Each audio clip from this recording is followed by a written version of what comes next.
So many people reach me because they find one of my videos on YouTube on spirituality and something clicks with them. Without knowing it, they're actually going through a spiritual awakening and then they want to learn a lot more. Hey Christina, what's spirituality? And is it different from religion? And how do you even become a spiritual person? We'll be answering these questions in this video, and also I'm going to share the 9 incredible traits that you can cultivate to become a spiritual badass today. Coming up.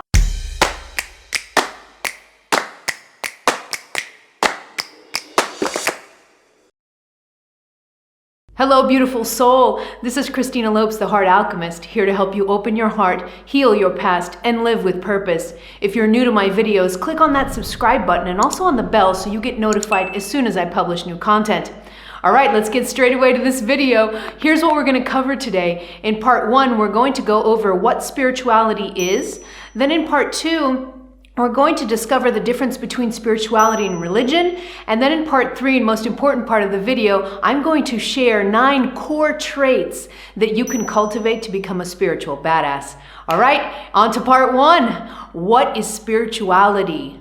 Spirituality is just the direct experience of something beyond your 5 senses or something beyond the ordinary world. That's really the gist of what spirituality is. It's the direct experience of non-ordinary states of consciousness. Now, I'm going to bring author Sam Harrison, neuroscientist Sam Harrison, because he's got a really interesting passage in his book, Waking Up.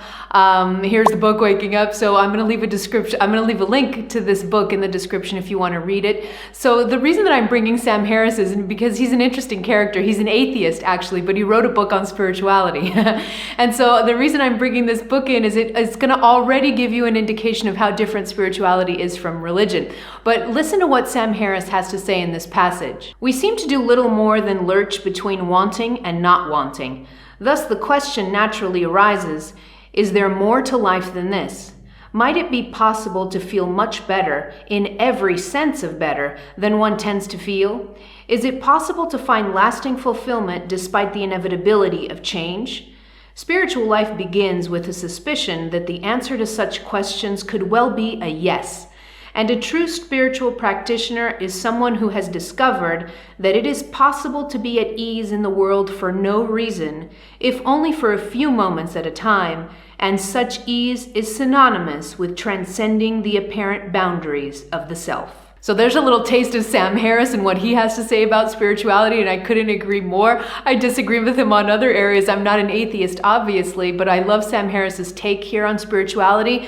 And if you want to read more, his book is in the description box below. All right, on to part number 2, and that is the difference between spirituality and religion. So I get a little upset sometimes, not upset, but sometimes I get a little bothered because when I talk about being a spiritual person, a lot of times people assume that I'm religious. And so it's really important for us to make a distinction between spirituality and religion because it's like night and day, really. And so I'm going to give a little comparison of spirituality and religion to help you. You can be spiritual without being religious. There are a lot of religious people too, actually an increasing number of religious people that are becoming spiritual. But again, these two things aren't synonymous, so we need to separate them and figure out which is which.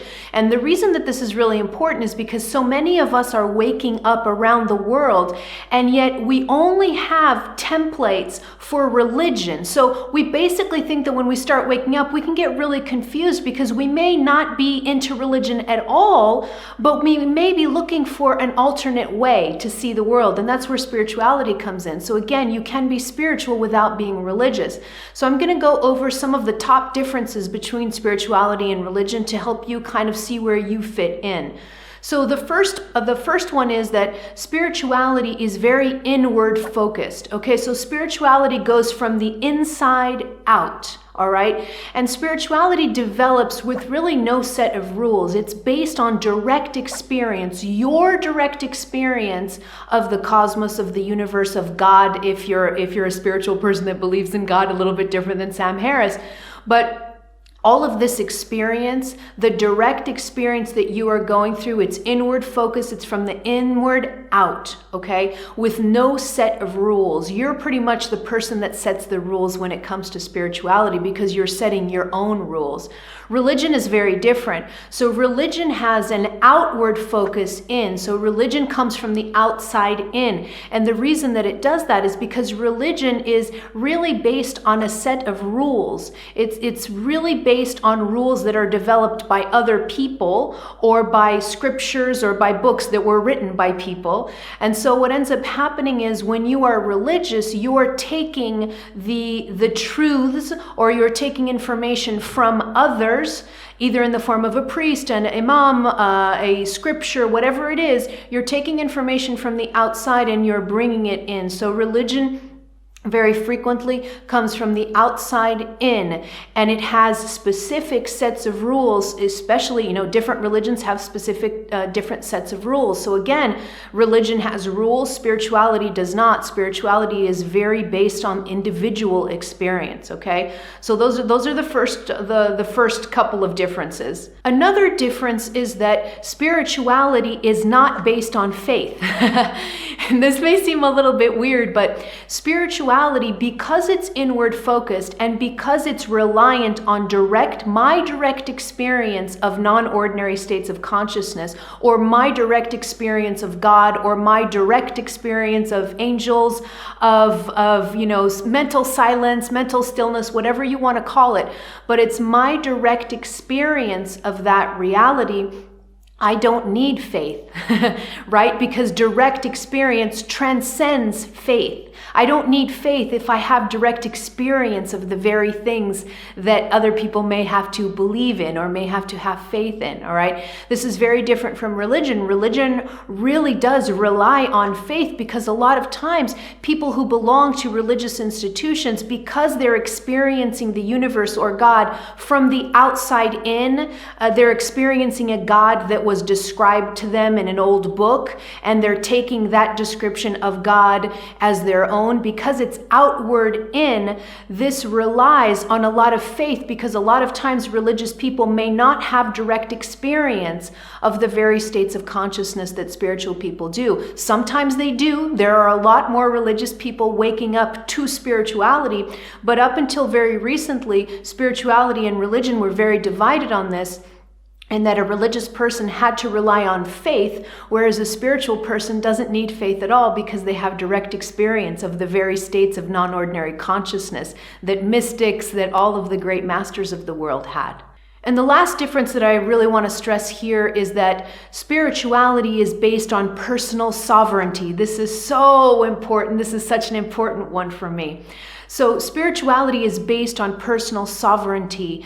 That means that because you are relying on what's in your heart, because you're not following a set of rules that any religion has established or any organization has established, you are standing on your own 2 feet and you are having direct experience with God, with angels, with whatever you want to call it, with the universe, with a tree. If you're an atheist, it doesn't matter. But you are relying on that direct, very individual experience. It's just you and God, or you and a tree, or you and nature, okay? So it relies on that direct experience, and that means that I am sovereign. I stand on my own 2 feet, and I experience that. Nobody's telling me how to experience that, all right? And so spirituality relies very, very strongly on personal sovereignty. Religion does not. Religion is actually the other way around. Religion has been established really to take people out of their sovereignty. So if people were really in their full sovereignty, they probably wouldn't belong to religions, especially the more fundamentalist ones. Because what religion does is it sets those rules that are really strong, sometimes rules that are completely outdated, and it doesn't really matter, but those rules on how I should behave, what I should do, how I should live my life, all of these rules, all of these commandments, it takes away my sovereignty as a human being. And so what religion expects is that you walk around like a sheep in a herd. Spirituality, not so. In spirituality, you are the person that takes care of all the sheep, all right? So you are the herdsman. You are not the sheep. You're not a flock of sheep. You are autonomous human being in your own intelligence and in your own divine power. Religion does not allow you to stay in that sovereignty, because if you start to stand on your own feet, if you start to have direct experience with God, what if your direct experience is completely different from what scriptures are telling you, or from what your priest is telling you, or from what your rabbi is telling you? If that happens, you are to release your opinion and you are to rely on the authority within religious structures, all right? So you see how religion is set up to sort of take you out of your sovereignty. Not so with spirituality. With spirituality, you stand on your own 2 feet. You may follow videos, you may watch my videos, you may watch the videos of a bunch of different people, a bunch of different spiritual teachers. But those videos in no way are telling you what to do, and they're not telling you you're going to hell if you don't do this or that or the other, you see? So it's very, very different. And so this is one that I really want to stress, because this is happening to more and more people. In fact, I'm having more religious people reach me every single day saying that they are in fact awakening to their own personal power and to their own sovereignty, and they're finding out that God is not at all as religions say he or she is. Okay? And why is it? It's because a lot of religious people are becoming spiritual. And so they're starting to have direct experience of source energy, of creative energy of the universe. And they're realizing that a lot of things that they were taught within religious organizations isn't true at all, and it's not based on love. So that's the last difference that I wanted to talk to you about. And hopefully this will help you kind of locate yourself, and it'll help you give you an understanding, especially if you're new to spirituality and you're really kind of anti-religion.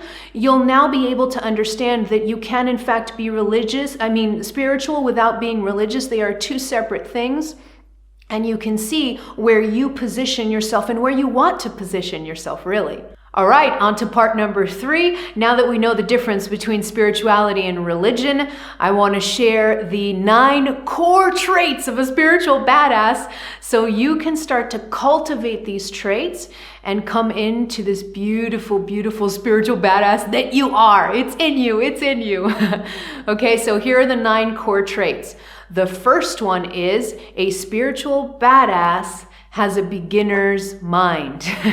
Okay, so what does this mean? What's a beginner's mind? Beginner's mind is a term that's used a lot in Buddhism. And what beginner's mind is it's this ability to constantly see life and things almost for the first time every single time. Now, this may seem like it's an easy trait, but it's really not, because our brains are kind of made to see things repeatedly. And as soon as they get repeated, it's sort of like makes this little kind of automated programming going on in your mind, and you just keep thinking the same thing over and over and over again. So to have this beginner's mind, this really requires a lot of awareness to be able to do this, all right?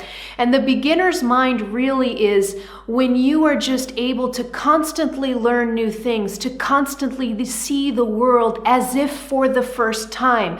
So you're very flexible. You don't really hold on to beliefs. You don't hold on to your ego identity anymore. You kind of hold it really lightly. So you don't really hold on strongly to any certainties. You just you have a beginner's mind. You're always willing to learn new things.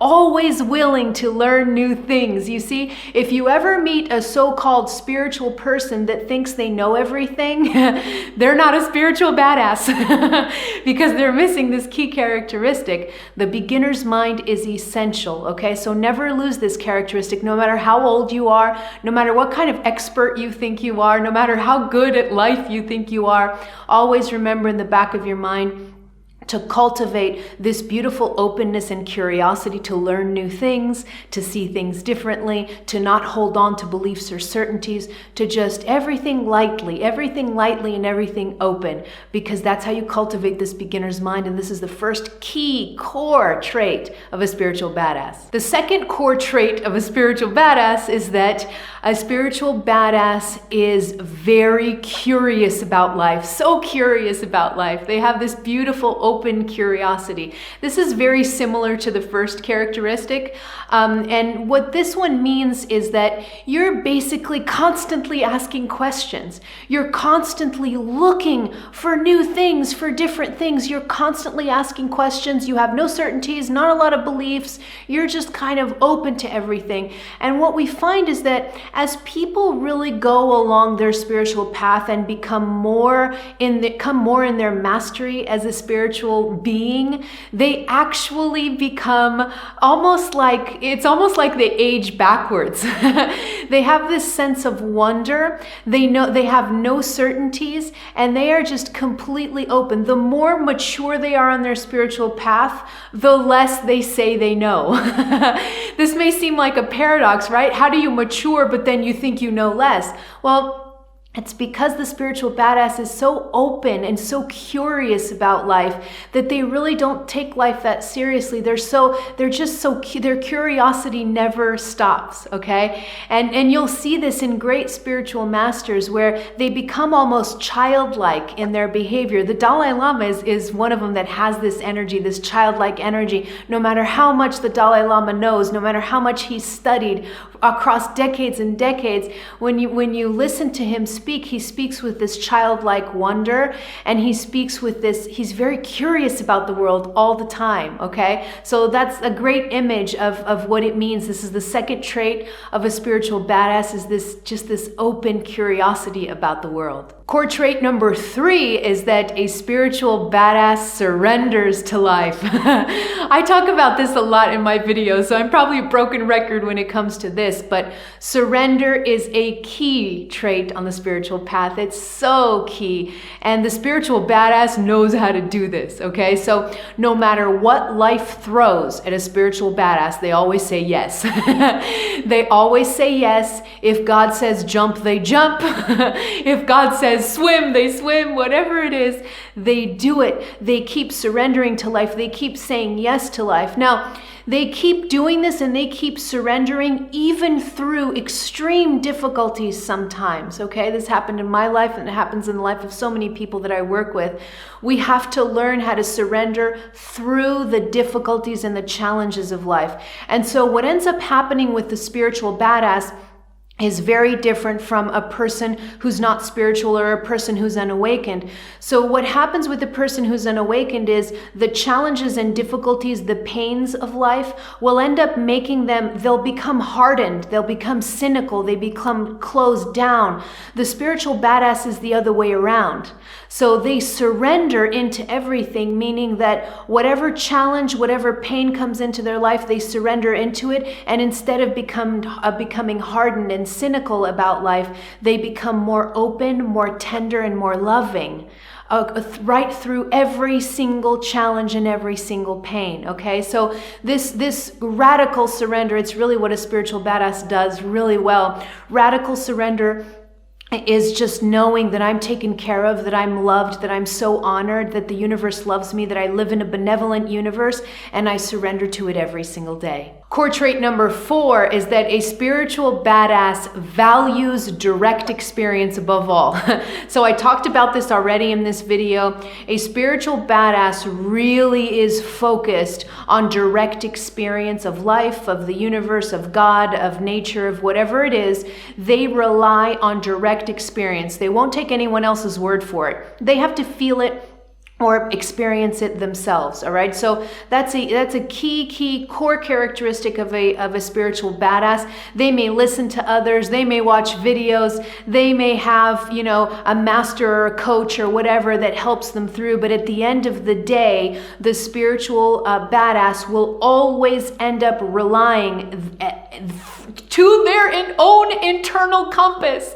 And it doesn't matter if they have a bazillion people around them. It doesn't matter if they have a coach or whatever. The coach or the teachers can help them, but at the end of the day, they still rely very strongly on their own internal compass and on their own direct experience, okay? So that's very, very key for the spiritual badass, is this ability to just directly experience all these these non-ordinary states of consciousness to directly experience God or love or source or connectedness or oneness, whatever you want to call it, all right? So spiritual badass relies on direct experience. Core trait number 5 is that the spiritual badass is courageous.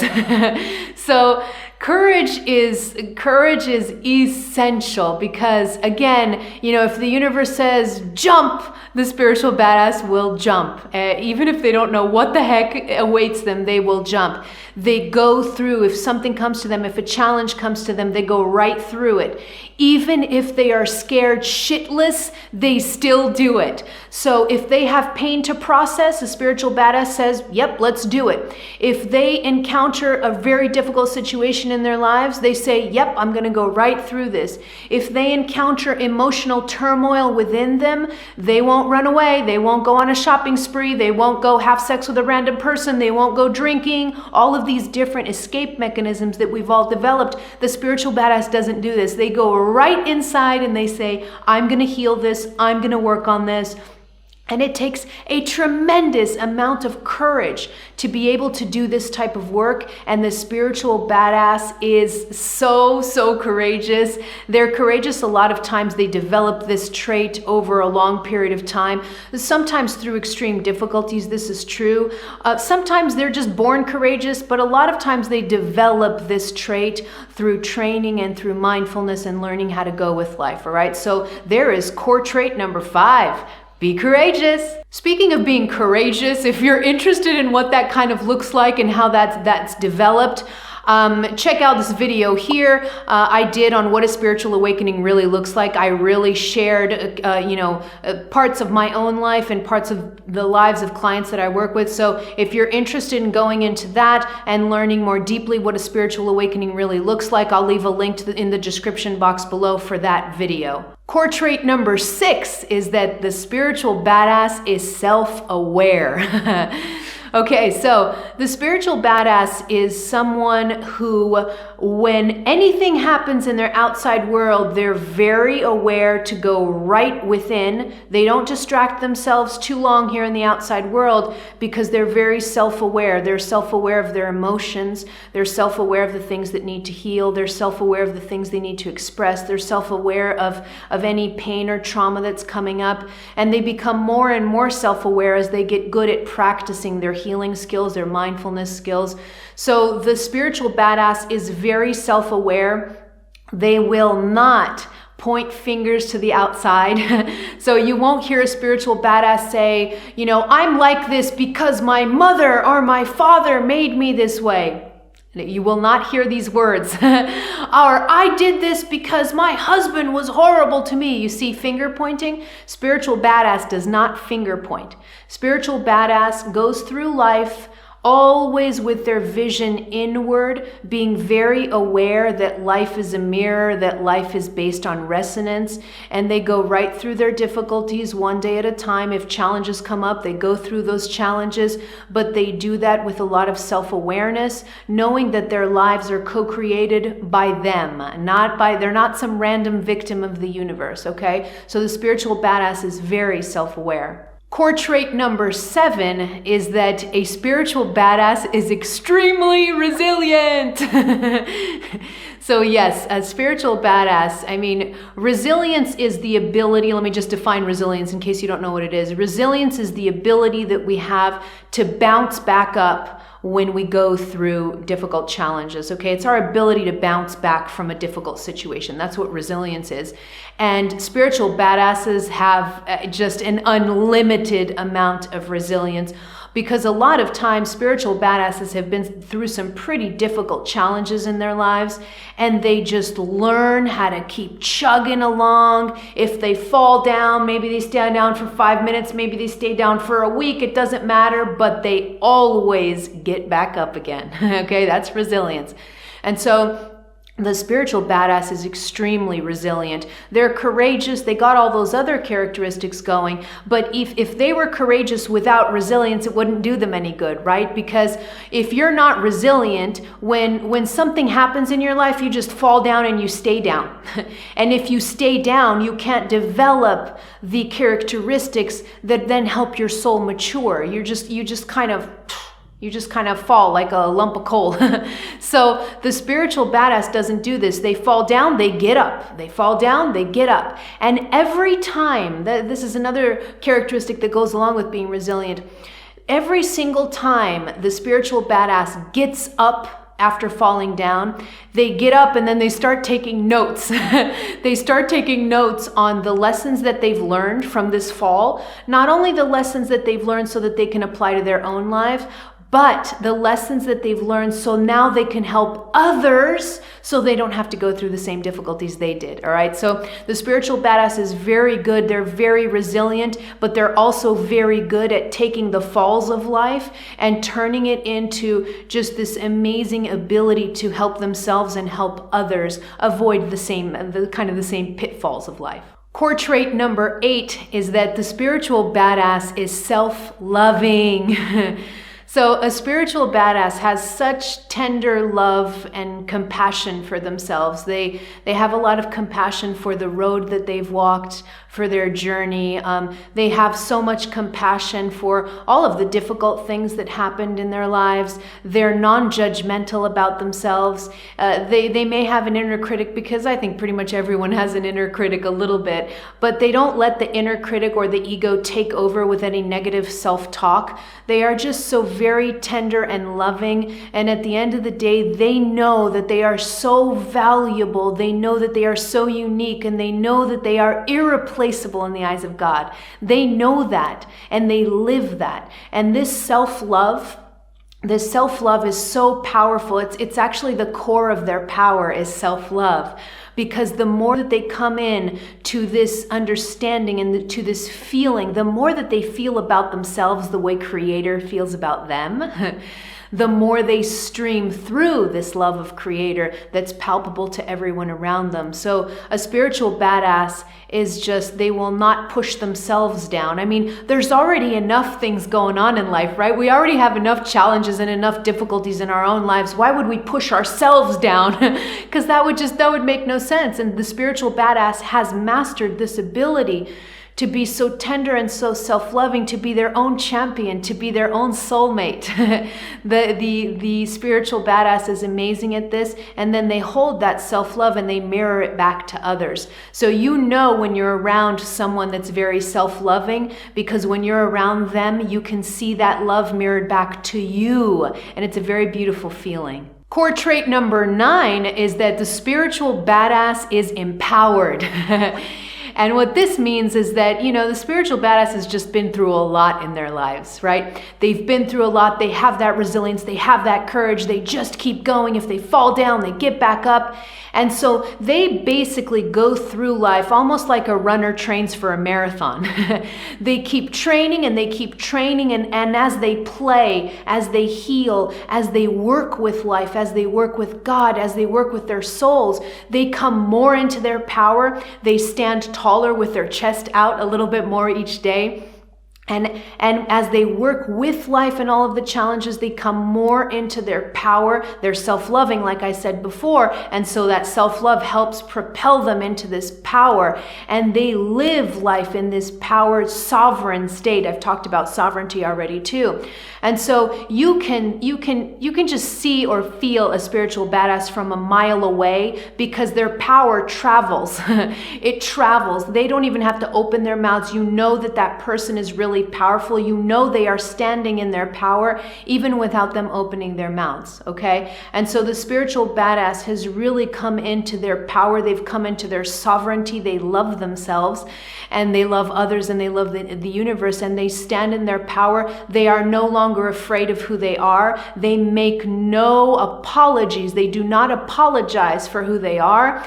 They don't try to box themselves into what other people want them to be. Nope, they're done with all that. They stand in their power. They stand in the power of who they are, and they live that way, and you can feel that power from a mile away. Now I want to hear from you. What core trait of a spiritual badass did you resonate with the most in this video? Let me know in the comments below. Click here to subscribe to my YouTube channel, or head over to my website and take my heart quiz to find out if your heart's blocked. And don't forget this video that I curated for you about what a spiritual awakening really looks like.